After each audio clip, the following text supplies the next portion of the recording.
ស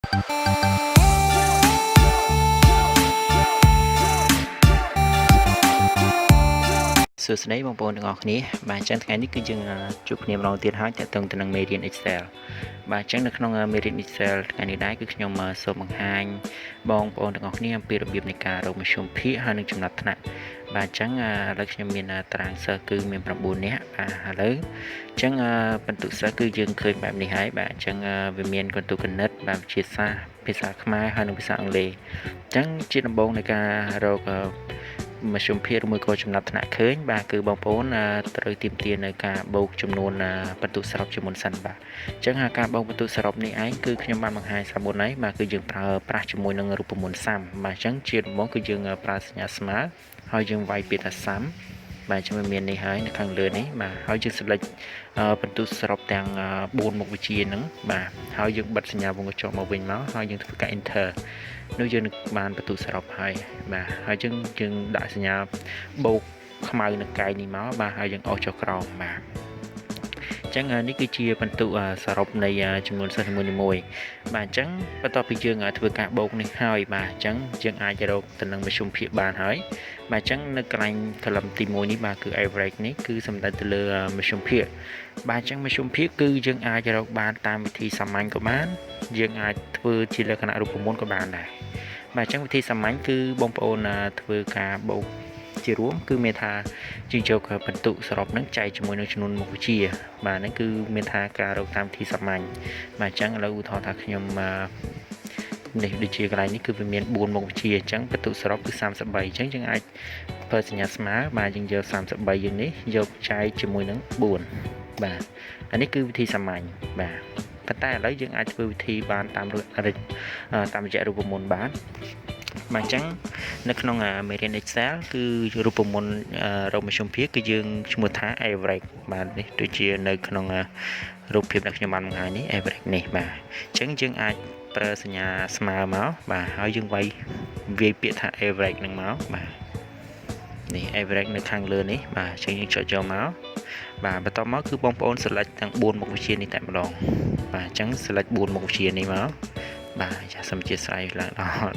បន្ទុកសរុបនេះអញ្ចឹង4បន្ទាប់ពីយើង select ទាំង4មុខវិជ្ជាហើយយើងធ្វើការបិទវងកញ្ចក់វិញហើយធ្វើការ enter បាទអញ្ចឹងដូចគ្នាបាទអញ្ចឹងរូបមន្តមធ្យមភាគហ្នឹងគឺយើងអាចធ្វើបានដូចទៅនឹងវិធីបូកសាមញ្ញយ៉ាងដែរបាទអញ្ចឹងយើងអោសបាទបន្តមកយើងអោសចុះក្រោមមកបាទនេះគឺជាមធ្យមភាគនៃសិស្សនីមួយៗហើយបាទបន្តមកទៀតគឺយើងរកទៅនឹងចំណាត់ថ្នាក់បាទចឹងចំណាត់ថ្នាក់គឺយើងអាចប្រើប្រាស់ជាមួយនឹងរូបមន្តមួយដែលមានឈ្មោះថា rank ចឹង rank ហ្នឹងគឺសំដៅទៅលើការរកចំណាត់ថ្នាក់លេខ1លេខ2លេខ3លេខ4នេះបាទចឹងយើងរកចំនួនតាមរូបមន្ត rank នេះបានចឹងយើងដាក់សញ្ញាស្មើមកបាទហើយយើងវាយពាក្យថា rank បាទនេះ RANK នេះមក rank បាទនេះនៅខាងក្រោមគឺប្រភពនេះបាទមិនមែន rank ចុច average នេះទេបាទចឹងយើងយកលេខទី3នេះបាទអញ្ចឹងបន្ទាប់ពីយើងចុចចោលហើយបងប្អូនចុចទៅនឹងបន្ទុកសរុបនៃសិស្សម្នាក់មួយសិនបាទអញ្ចឹងនេះឥឡូវខ្ញុំចូលសិស្សទី1នេះបាទអញ្ចឹងបងប្អូនចុចយកខាងលើមុនគេនេះបន្ទាប់មកបងប្អូនចុចសញ្ញាក្បៀស1បាទនេះក្បៀស1បន្តមកទៀតបងប្អូនចុចបន្ទុកសរុបសិស្សម្នាក់ហ្នឹងអោសចុះក្រោមបាទអោសឲ្យគ្រប់ចំនួនសិស្សដែលបងប្អូនមានបាទមានន័យថាសិស្ស9នាក់គឺយើងអស់បាន9នាក់ដូចគ្នានេះបាទពីលើចុះក្រោម9នាក់ហើយយើងចុចនៅក្នុង keyboard បងប្អូនគឺចុចសញ្ញា F4 មួយបាទអញ្ចឹងវាមាន F ហើយលេខ4បាទនៅខាងជួរខាងលើគេបំផុតនោះបាទចុច F4 មួយមកបាទគឺវានឹងឃើញនិមិត្តសញ្ញាដុល្លារនៅខាងនេះបាទបន្ទាប់ពីយើងចុច F4 រួចបាទយើងធ្វើការបិទវងកញ្ចក់វិញមកហើយ enter បាទនេះអញ្ចឹងមានថានេះវាគឺជាចំណាត់ថ្នាក់នៃសិស្សម្នាក់អញ្ចឹងឥឡូវខ្ញុំធ្វើការអោសមកបាទនេះអញ្ចឹងលេខ1ជាន់គ្នា2នាក់បាទអញ្ចឹងលេខគឺ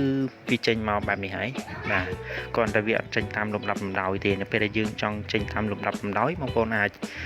ប្រើប្រាស់ជាមួយនឹងរូបមន្តមួយទៀតបានបាទ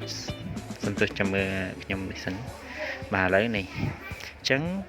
ចំណាត់ថ្នាក់គឺចេញហើយមធ្យមភាគក៏ចេញហើយបាទអញ្ចឹងបងប្អូនចង់ឲ្យវារត់ទៅតាមលំដាប់លេខ1ដល់លេខ9ដែលបងប្អូនចង់បានហ្នឹងពីតូចទៅធំឬមួយក៏ពីធំទៅតូចបាទអញ្ចឹងបងប្អូន select តាមខ្ញុំមកគឺមានថា select ឲ្យគ្រប់ ចំនួនសាស្ត្រទាំងអស់ហ្នឹងបាទ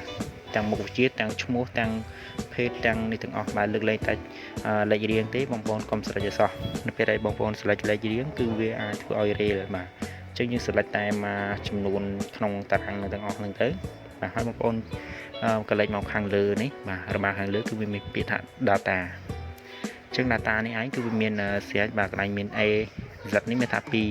តូចទៅធំហើយពីសាទៅ A នេះគឺមានថាពីធំមកតូចបាទអញ្ចឹងគ្រាន់តែនេះគឺវាអាចញញតិចពីព្រោះវាអត់ដឹងថា column ណាបងប្អូនចង់បានទេអញ្ចឹងដើម្បីឲ្យកាន់តែស្រួលបងប្អូនចុចពាក្យថា short បាទ short នេះបាទចុចពាក្យ short ហ្នឹងមកនឹងវា load មកឲ្យហើយបាទអញ្ចឹងនៅកន្លែង short by នេះអញ្ចឹងកន្លែង short by នេះគឺបងប្អូនចង់មានថាតើយើងចង់សេរី column row ទីប្រមាណបាទអញ្ចឹងនេះ column J គឺមានសំដៅទៅលើនេះជួរ J នេះបាទហើយអានេះគឺជួរ K បាទអញ្ចឹងនេះយើងមើលតាមខាងលើនេះបាទជួរ A B C D ហ្នឹងអញ្ចឹងគោលបំណងយើងគឺយើងចង់ select កន្លែង rank នេះគឺមានថាជួរ K បាទអញ្ចឹងបងប្អូនចុចបដូរមកកន្លែងហ្នឹងមកគឺ K នេះបាទហើយកន្លែងហ្នឹងពេលខ្លះបើវាជាប់សញ្ញាគ្រីសនៅកន្លែងនេះពេលជាប់សញ្ញាគ្រីសគឺយើងចុចមកអត់ឃើញទេគឺវាចេញលក្ខណៈបែបនេះមកមានថានេះចេញពីឈ្មោះបាទចេញពីភេទចេញពីថ្ងៃខែឆ្នាំកំណើតលេខមកជួរខាងលើបាទហ្នឹងបើសិនជាវាជាប់គ្រីសអញ្ចឹងបងប្អូនគ្រាន់តែដោះសញ្ញាគ្រីសចេញទៅគឺវាចេញជា column អញ្ចឹងមកឲ្យបាទវាមាន B C D ដោយសារ A យើងអត់ select ទេបាទ A យើងចំហចោលនេះអញ្ចឹងយើងធ្វើ K នេះមកបាទអាហ្នឹងគឺផ្សេងហើយមួយទៀតគឺកន្លែង order នេះគឺសំដៅទៅលើមានថា